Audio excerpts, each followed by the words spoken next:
Atlantique. Alors, nous avons été touchés par ce mouvement depuis le 17 novembre, comme l'ensemble du pays, avec des manifestations parfois très importantes. On a connu parfois plus de 3000 personnes dans les rues de Pau.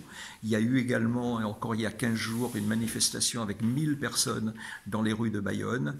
Néanmoins, et il faut se féliciter de cela, et féliciter notamment à la fois d'ailleurs les forces de l'ordre, mais aussi les gilets jaunes eux-mêmes, il n'y a jamais eu d'incident grave, quelles que soient les interventions, évacuation de péage, évacuation de ronds-points, évacuation effectivement parfois de zones d'activité, tout s'est toujours passé dans un calme et avec des incidents au pire mineurs. Donc que ça dure.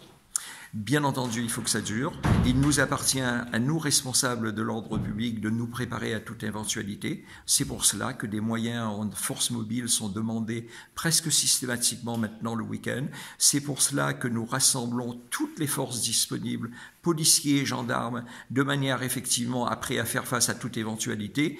Mais il faut effectivement que dans le département, on continue dans le même état d'esprit. Comment expliquer à ceux qui sont contre ce mouvement qu'on laisse des gens encore manifester tous les week-ends et perturber l'activité économique et la liberté de circuler? Alors d'abord, il y a une vraie liberté de manifestation dans notre pays, liberté encadrée.